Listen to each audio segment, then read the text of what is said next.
नमस्कार, हम लोग में आपका स्वागत है। मैं हूं पंकज पचौरी और आज हम बात करेंगे एक बार फिर, जी हां, आतंकवाद के बारे में कि क्या आतंकवाद पर हमारे मुल्क में, इस दुनिया में, हमारे तमाम जो समुदाय हैं उनमें आम सहमति बन गई है। क्या आतंकवाद पर राजनीति बंद हो गई है या बंद हो सकती है? जिस तरह इस हफ्ते संसद के दोनों सदनों में एका देखा गया, जितने भी पार्टी मुख्तलिफ जो वहां पर हैं उनके बीच में, और नंबर 2 उसके बाद में जिस तरह से अंतर्राष्ट्रीय समुदाय ने भारत में आकर के मुंबई में हुए हमलों की निंदा ही नहीं की, बल्कि पाकिस्तान पर दबाव डाला कि वो दुनिया भर के सामने ये साबित करे कि वो आतंकवाद के खिलाफ है। तो क्या आतंकवाद पर राजनीति बंद हो गई है हमारे मुल्क में? ये हमारा बड़ा मुद्दा है। आज हमारे साथ में 4 राष्ट्रीय जो दल हैं उनके नुमाइंदे यहां पर मौजूद हैं। जल्दी से मैं आपका तारुफ करा देता हूं। यहां पर सीपीएम के हनन मुल्ला साहब हैं, कांग्रेस के दीपेंद्र हुडा साहब हैं, सब जो हैं वो नौजवान एमपी हैं। किरण रिजिजू हैं जो भारतीय जनता पार्टी के अरुणाचल प्रदेश से एमपी हैं,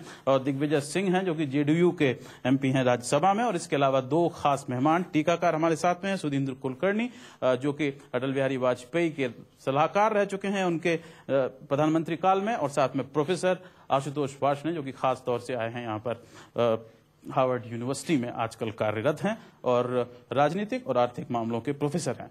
मैं शुरुआत आप सब लोगों से करता हूं। यहां पर अंतर्राष्ट्रीय रूप से गॉर्डन ब्राउन साहब ने यह बोला है आज कि पाकिस्तान को बातें कम करनी चाहिए, काम ज्यादा करना चाहिए, उस पर लगातार दबाव है। इससे पहले कोंडोलीजा राइस आई थी, उन्होंने भी कहा। तो अंतर्राष्ट्रीय रूप से आप मंत्री रह चुके हैं विदेश विभाग में, आपको क्या लगता है कि कंसेंसस बन गया है आतंकवाद पर? देखिए, ये बात तो बहुत पहले से तय हो चुकी है आतंकवाद के बारे में, लेकिन जिस तरीके से आप इसको देख रहे हैं मैं उससे भिन्न देखता हूँ। जो पश्चिम के ये देश हैं जिसमें अमेरिका है या ब्रिटेन है, ये अपने ऊपर जब इन पर गुजरी तब इन्होंने जिस तरह से आतंकवाद को देखा, मेरे ऊपर जो गुजर रही है उसमें उनको देखने का नजरिया फर्क है। और पिछले 15 साल से आतंकवाद से हिंदुस्तान के कम से कम 60 से 70 हजार लोगों की जान गई।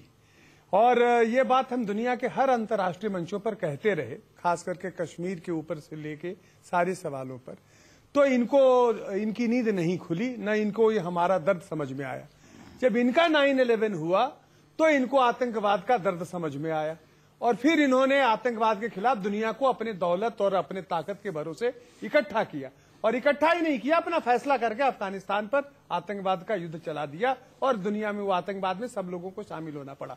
मैं इस बात को इसलिए दोहरा रहा हूं कि हिंदुस्तान का मीडिया जहां एक और इतना जागरूक होके इस सवाल पर देश को झकझोरा है, कहीं इस ट्रैप में न फंस जाए कि दुनिया की ये धनी देश हमारे साथ हो गए इसलिए आतंकवाद की लड़ाई हमारी मजबूत हो जाएगी। मैं वार्न कर रहा हूं देश को भी और आप लोगों को भी कि ये लोग सिर्फ लिप सर्विस करेंगे आपके लिए, और एक दिखावा के लिए आपको दिखाएंगे कि हम आतंकवाद की लड़ाई में भारत के साथ हैं। लेकिन मुझको बताइए, 1 महीना करीब करीब होने जा रहा है, क्या नतीजा निकल रहा है? आज भी जो पाकिस्तान की भाषा है, क्या लगता है कि जरदारी और गिलानी की ये हिम्मत होती अगर ये काम अमेरिका में हुआ होता? तो मैं इस बात को पूछ रहा हूं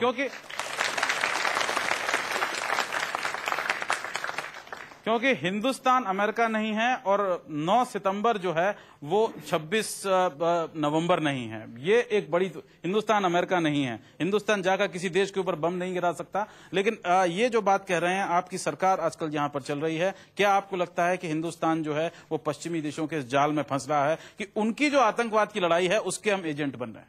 नहीं, मुझे ऐसा नहीं लगता। और ये बात मैं भी ये बात मानता हूं कि हमें अपनी सुरक्षा की जिम्मेदारी खुद ही समझनी होगी, खुद ही इसका हमें सामना करना होगा। हमें किसी की इंतजार करने की या किसी और की तरफ से कोई मदद आए, किसी पश्चिमी देश की तरफ से कोई मदद आए, इस तरह की हमें ना कोई उम्मीद करनी चाहिए।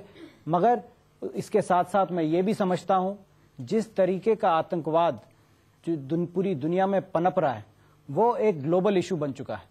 और ग्लोबल इशू कोई भी बनता है तो उस ग्लोबल इशू का सामना करने के लिए सभी देशों को, मुझे लगता है, विश्व स्तर पे भी कार्य करने की आवश्यकता पड़ती है। और उसमें हम सबके साथ अगर तालमेल करके चलें तो मुझे लगता है इसमें कोई नुकसान नहीं है।